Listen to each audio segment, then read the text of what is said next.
Welcome, Gunrunner.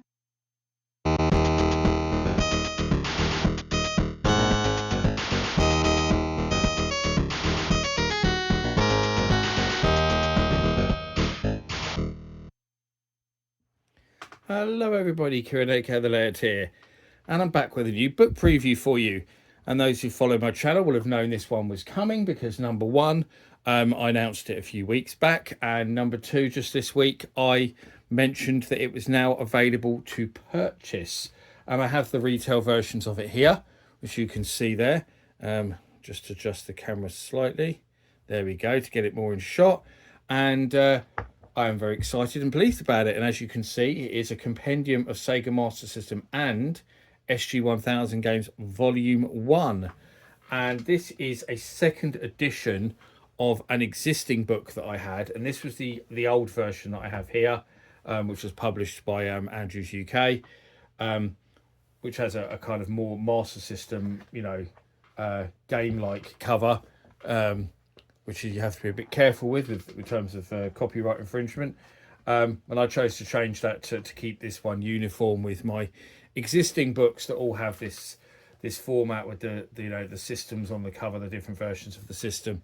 I like my books to all continue in that same way. Makes them look better on the shelf. Keeps a consistent look and style to them that's different to everybody else's as well. I find that a lot of books now have really busy covers, and I didn't want a really busy cover that looks like it's aimed at kids. I wanted a kind of more serious and I can't think of the word now, more serious and simple in I suppose in a way cover, more straight to the point, so that's what I went for, and I've continued that vibe with this one. And one thing you will notice straight away when I compare these two, I mean, like the other ones that I've done special editions of, obviously the new version of the book is a much bigger, as you can see, much bigger page format. It's thicker as well, although you probably can't see that so well when I show that, but it is a bit thicker, has a lot higher page count. That the old one was just called a Compendium of Sega Master System games, and this one is now called a Compendium of Sega Master System and SG-1000 games. So I've gone for a slightly different name, because actually when I was getting feedback for this original book, and I got a lot of feedback on this one, actually, probably more than I probably got for any other book.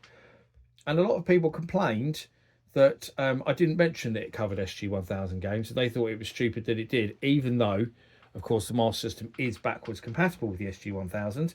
So there were some complaints about that. So I decided to be a bit more honest with the title of the book as well as what's inside, and say Master System and SG-1000 games. And I actually upped the number of SG-1000 games that are covered in here as well. So there are loads more covered than there were in this one. So I think that's a good thing as well, because that adds to that new naming structure a little bit. Back is just a description of the book, as it always is, with my ugly mug on it as well. And we'll take a look through what's inside. So just a reminder of what the old book looked like, just so you can compare when we go through. So obviously this was just like 2 or 4 pages as developer interviews, like there, that one, Tom Sloper. I did like these letter pages, as redundant as they were, because they take up a whole page. But I did like that we did that with this book, because we hadn't done something like that with the other books. That was something new we did for this book, to keep that Master System style, which I did quite like. Into there is Sean McClure, my good friend. So yeah, this one had 260 game reviews in it, along with interviews and stuff. And that's it, just the game reviews and the interviews, and nothing else. That's just the contents page and the intro. Whereas the new book has a bit more than that, as we'll find out. So when we go into it, first of all, obviously we've got our new title, and then we go in and we've got our introduction, we've got our contents page like you'd expect, and this is where it starts to change, because once we get past the introduction, we go into a new article, which is 10 amazing Sega SG-1000 facts. So I upped the SG-1000 thing a little bit more by putting that article at the beginning. And I thought that was a good article to put at the beginning, because without the SG-1000 there wouldn't have been the Master System. So I thought it would be good to tell a lot of the backstory of the SG-1000 and how it came about and how that relates to the Master System. So that's in there. That takes up quite a few pages. as you can see. And then we go into our game reviews, similar structure to before, but I don't have those letter pages. I've taken those out. So although we save on not having those letter pages, there is a lot more game reviews and stuff. So that's why the page count is higher than the old book. So obviously it's in alphabetical order, start with numbers, then going into A, B, C, etc. There is a mix of homebrew, commercial, and prototypes, everything really, and hacks, Game Gear games converted to work on the Master System. And the info box now differentiates that, because another bit of feedback I had on the original book, which a few people moaned about, was that they said they couldn't differentiate whether the games were for the SG-1000 or the Master System. So you've now got this one that says hardware. So this tells you if they're Master System or SG-1000 games. And they wanted to know what type of game they were. So now obviously it will say like there, commercial, homebrew. So there's a commercial as well as the publisher and the year, obviously, which it had in the old book. You've got the rating a bit more prominent, plus your reviews. So we'll just take a little flick through it. See if we can find a SG-1000 game. I haven't seen one yet, actually, for some reason. So there's one. So obviously now it says Congo Bongo. So that says hardware SG-1000. There'd probably be somewhere. So EduSoft, for example, there, which is a prototype. So that differentiates by telling you it's a prototype. And you will also notice as well, there's a lot of the Brazilian tech toy games in here as well. So obviously we'll see lots of them, because a lot of people in the West don't seem to be so aware of the amazing stuff that Tectoy did with the Master System in Brazil. So lots of that's in here. We've got our 3 developer interviews, which are as same people as before. So he starts off with Matt Householder there, who was a producer at Epix and a games designer. And Matt Householder did all of the game series that appeared on the Master System. Obviously, so you've got Summer Games, California Games, World Games. He also talks California Games 2. He also talks about what happened to Winter Games for the Master System, because that was never released. Lots of interesting info there from him. The interviews are mostly the same as the previous book, but they are extended. So most of the interviews have a little bit more info in them than they did in the old book, where they were edited down to fit in the space. I didn't want them to be edited down in this one. So I put them back to their original full-size form. Because with the old book, I had no control over what the book looked like or how it was formatted. That was all done by the publisher. I just wrote the book. They designed it, they formatted it, they proofread it. All of that stuff was done by the publisher. Now I'm doing everything myself, basically. So I have more control over what the book looks like and the way the contents are displayed, basically. So, you know, there's James Bond for the SG-1000 and James Bond for the Master System.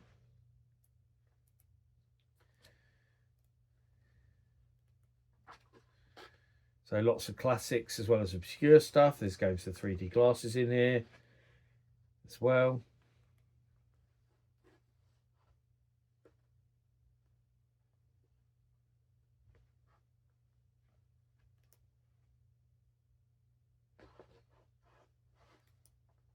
I was just giving you a flavour. So there's Fantasy Star, there's Penguin Land, there's Paperboy.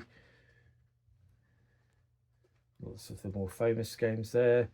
There's one of the Game Gear hacks, Quiz Gear Fight. There's quite a few of those in here. You can download the ROMs to make them play on your Master System if you've got an EverDrive cartridge, of course. There's some Korean stuff in here as well, I should mention. Unlicensed Korean games. I didn't say earlier, like Robocop there, which is a Korean game, so they will say unlicensed on those ones. Most of those were MSX ports. So then we've got an interview with Sean McClure, good friend of mine who did loads of Master System games while he was working at Imagitech Design, including some that weren't released, like Viking Child, which you can see there, and The Humans, aka Evolution Dino Dudes. He did the Master System ports of Robocod and Road Rash, Championship Hockey as well. He did a few Game Gear games that were meant to come out for the Master System and didn't as well. And moving to S. So lots of Sonic games, obviously. Space Invaders Speedball 2, the Streets of Rage games, Super Monaco GP, Thunderblade, Terminator. as we work our way towards the end of the book, there's 3 homebrew games there. So V, there's a lot of homebrew in V, isn't there? Some Game Gear ports, VR Troopers, for example.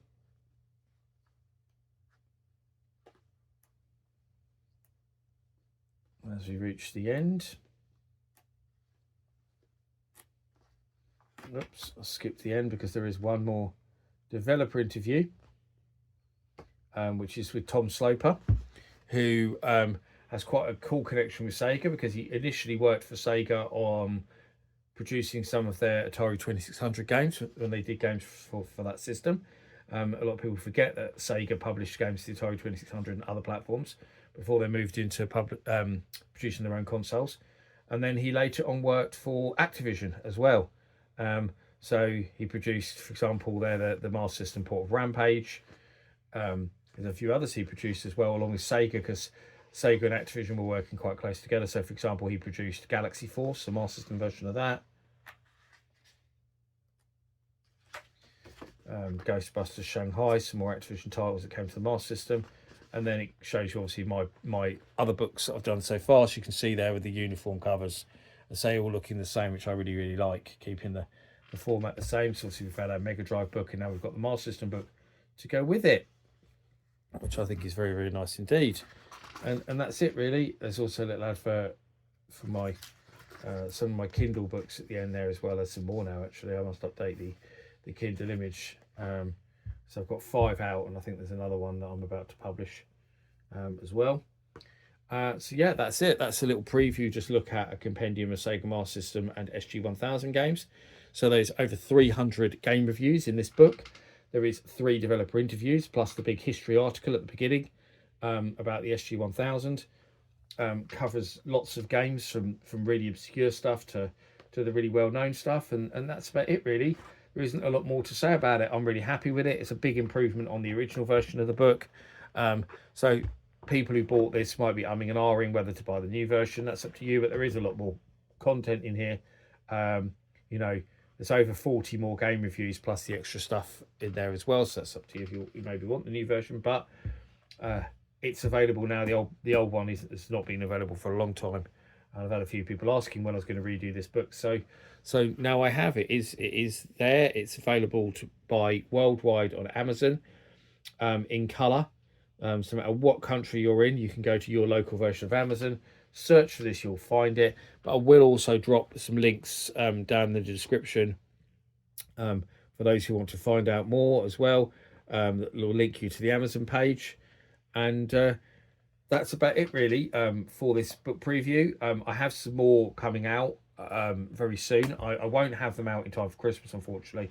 I really wanted to get this one out for Christmas, but my summer, when I wanted to get loads of books done, was so busy taken up with doing Luton Comic Con, my second Comic Con event that I've done.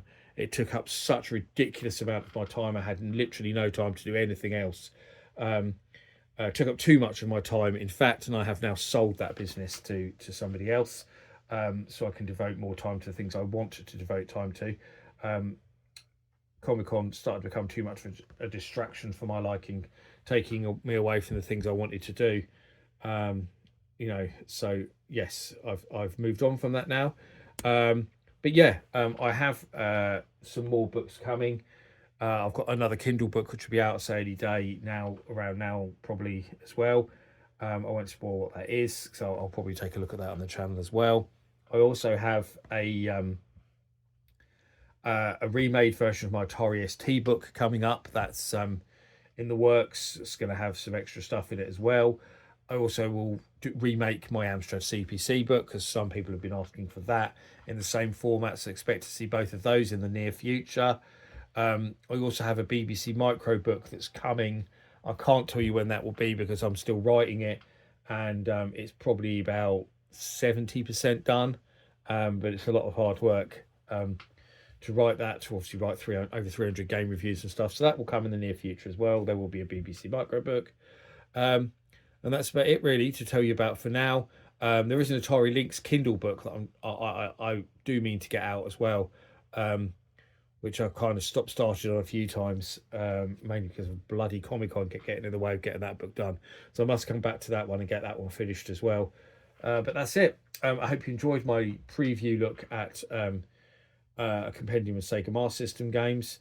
Let me know if you have any questions, or whether you're looking forward to it, or about any of my other books that are coming out. I'm always happy to engage and answer. But thank you very much for watching. I've been the Laird, and I'll see you all again for another one very soon. Bye bye.